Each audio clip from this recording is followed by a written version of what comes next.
Hello everyone. ఎంతో అందమైన, ఎంతో సుందరమైన ఈ పన్నీర్ గులాబీ గురించి తెలుసుకుందాం. దీన్ని ఇంగ్లీష్‌లో డమస్క్ రోజ్ అని పిలుస్తారనమాట. ఈ రోజ్‌ని ఎక్కువ అందరూ పర్ఫ్యూమ్స్‌లో, ఇంకా అత్తర్‌లో, ఇంకా రోజ్ వాటర్ తయారు చేయడానికైతే యూజ్ చేస్తారు. మరి ఈ చెట్టుని ఎలా పెంచాలి? ఎలా ఎక్కువ పూలు రాబట్టాలి? ఎలా వేయాలి? అనే విషయాలు ఈ వీడియోలో అయితే తెలుసుకుందాం. ఫస్ట్ గులాబీ చెట్టు సరైన విధంగా ఎలా నాటాలి? ఫస్ట్ అయితే మనకి 6-8 అవర్స్ డైరెక్ట్ సన్‌లైట్ ఉన్న ప్లేస్‌ని అయితే మనం చూసుకోవాలి. అండ్ శాండ్ అనేది ఆర్గానిక్ మ్యాటర్ ఉంటాయి కదా! మనకి కౌ డంగ్ లేదంటే వెజిటబుల్ వేస్ట్ దాంతో అయితే నింపేయాలనమాట. ఆ తర్వాత స్ట్రాంగ్ విండ్స్ అవి వచ్చినప్పుడు కూడా ఇది తట్టుకునేలాగా ప్లేస్‌లో వేయాలి. అండ్ వర్షాలు అవి వచ్చినప్పుడు వాటర్ అనేది స్టాగ్నేట్ అయ్యే ప్లేస్‌లో కాకుండా ఎండ తగిలే ప్లేస్‌లో అయితే వేయాలనమాట. అలా బాగా దానికి ఒక మంచి సాయిల్ ఎన్విరాన్మెంట్ క్రియేట్ చేస్తే ఇలా పన్నీర్ గులాబీలు చాలా అందంగా అయితే మీ గార్డెన్‌లో కూడా బాగా పూస్తాయి. ఇంకిప్పుడు సాయిల్ ఎలా ప్రిపేర్ చేసుకోవాలో చూద్దాం. దీనికైతే ఒక హోల్‌నైతే డిగ్ చేయాలి మనం. 12-8 ఇంచెస్ ఉండాలి. డీప్‌గా ఉండాలి అండ్ వైడ్‌గా ఉండాలి. దానివల్ల ఏంటంటే రూట్స్ అనేవి బాగా డీప్‌గా అయితే వెళ్తాయన్నమాట. అలా సాయిల్ ప్రిపేర్ చేసేటప్పుడు కౌ డంగ్ అనేది 30-40% ఖచ్చితంగా ఈ సాయిల్ అయితే కలపాలి.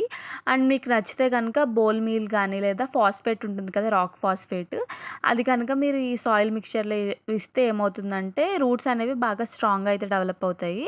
ఆ తర్వాత మనం నర్సరీ దగ్గర నుంచి కానీ, లేదా గ్రాఫ్టింగ్ తెచ్చుకున్న ఈ గులాబీ మొక్క ఉంటుంది కదా! ఆ మొక్కనైతే పాతేయాలి. పాతేసిన తర్వాత 6-8 అవర్స్ డైరెక్ట్ సన్‌లైట్ అయితే దానికి రావాలి. ఆ తర్వాత రూట్స్‌ని మొత్తం సాయిల్‌తో అయితే కప్పేయాలి. జెంటిల్‌గా ప్రెస్ చేసి వాటర్ అనేది డైలీ వేస్తూ ఉండాలనమాట.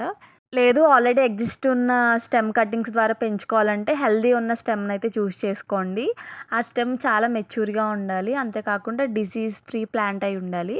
అది డిసీజ్ ఫ్రీ అవ్వుంటేనే బాగా వస్తుంది. దానికి గనుక ఏమైనా డిసీజెస్ ఉంటే అది నాటు కట్టడానికి పనిచేయదనమాట. ఆ తర్వాత 6-8 ఇంచెస్ లాంగ్ ఉండి 3-5 నోడ్స్ అనేవి ఉండాలనమాట. అండ్ 45 డిగ్రీస్ కట్ అయితే ఖచ్చితంగా చేయాలి.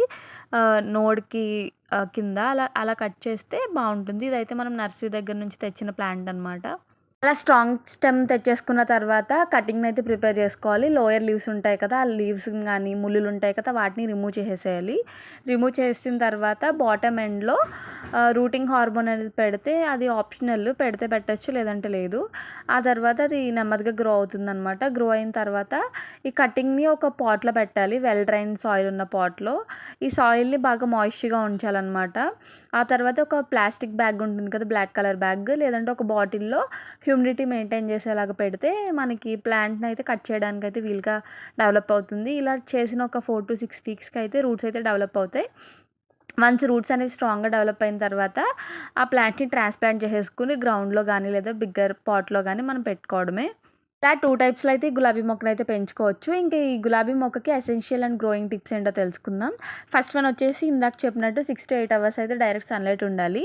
ఆ తర్వాత సాయిల్ విషయానికొస్తే వెల్ డ్రైన్ సాయిల్ అయి ఉండాలి.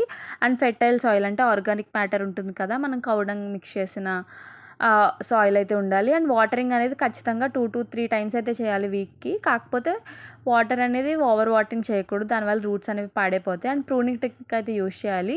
ప్రూనింగ్ టెక్నిక్ అంటే ఏం కాదు, డెడ్ గానీ, లేదా వీక్ బ్రాంచెస్ ఉంటాయి కదా! ఆ వీక్ బ్రాంచెస్‌ని కట్ చేసేయాలనమాట ఎప్పటికప్పుడు. అలా చేయడం వల్ల ఏంటంటే గ్రోత్ అనేది ప్రమోట్ అవుతూ ఉంటుంది. ఇంకా మనం మల్చింగ్ టెక్నిక్ అని చెప్పి డ్రై లీవ్స్ యూజ్ చేసి, కోకోపీట్ యూజ్ చేసి చాలామంది డిఫరెంట్ టెక్నిక్స్ అయితే యూజ్ చేస్తారు. అండ్ మెయిన్ ఇంపార్టెంట్ థింగ్ వచ్చేసి ఆర్గానిక్ ఫెర్టిలైజర్స్ అనమాట. మన ఇంటి దగ్గరలో ఉండే కౌ డంగ్ గానీ, కాంపోస్ట్ కానీ, బనానా పీల్ కానీ ఇవన్నీ ఇస్తే ఏంటంటే దానికి న్యూట్రియంట్స్ అనేది మొక్క అయితే బాగా ఎదుగుతుంది. ఇలా అన్నీ చేసినా కూడా పెస్ట్స్ అనేవి అటాక్ అవుతూ ఉంటాయన్నమాట. ఆ టైంలోనే పెస్ట్ కంట్రోల్ కోసం నీమ్ ఆయిల్‌నైతే స్ప్రే చేయాలి. అలా నీమ్ ఆయిల్ స్ప్రే చేయడం వల్ల ఏంటంటే ఎఫిడ్స్ కానీ, ఫంగల్ డిసీజెస్ కానీ రావు. అండ్ మీరు కనుక ఎక్కువ ప్లాంట్స్ వేసుకుంటే ఖచ్చితంగా 2-3 ఫీట్ డిస్టెన్స్ అయితే మెయింటైన్ చే మెయింటైన్ చేయాలి ప్లాంట్స్ మధ్యలో. దానివల్ల ఏంటంటే ఎయిర్ సర్క్యులేషన్ అనేది బాగా జరుగుతుంది. అండ్ వింటర్ టైంలో ఏంటంటే వాటర్ అనేది రెడ్యూస్ చేయండి. ఓన్లీ కాంపోస్ట్ అనేది ఎక్కువ ఇవ్వండి.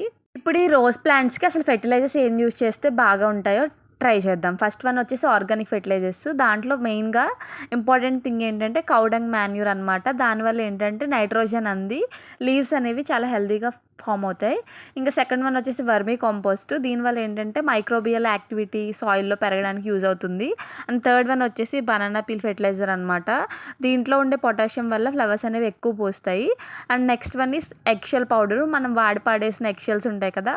అవి వేయడం వల్ల కాల్షియం అంది స్టెమ్స్ అనేవి స్ట్రెంగ్తెన్‌గా అవుతాయి.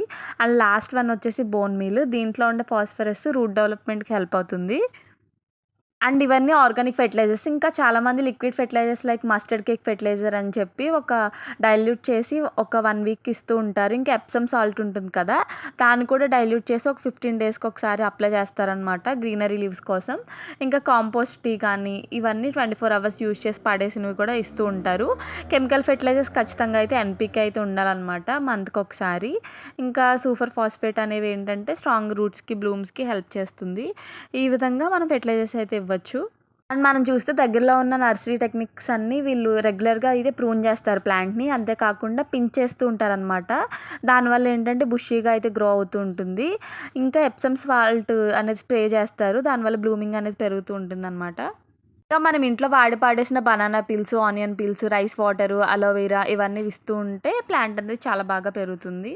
నేను చెప్పిన ఈ టెక్నిక్స్ అన్నీ ఫాలో అయితే మనకు గనక చాలా రోజెస్ అయితే వస్తాయన్నమాట. డెడ్ హెడ్డింగ్ తీసేసి, ప్రాపర్ ప్రూనింగ్ చేసి, అంతేకాకుండా రెగ్యులర్ వాటరు, సన్‌లైట్ ఎక్స్‌పోజరు, ఇంకా పెస్ట్స్ వచ్చినప్పుడు నీమ్ ఆయిల్ స్ప్రే ఇవన్నీ మనం గనక ఖచ్చితంగా ఇచ్చినట్లయితే ప్లాంట్ అనేది చాలా హెల్తీగా పూసి, ఇలా మనకు కూడా ఎక్కువ ఫ్లవర్స్ అనేవి వస్తాయి.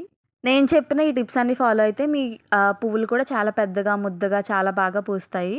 ఇంకా మరిన్ని టిప్స్ కోసం మా ఛానెల్ అయితే సబ్స్క్రైబ్ చేయండి. అండ్ అప్లై చేసాక ఎలా ఉందో please let me know comment section. Thanks for watching. See you in another video.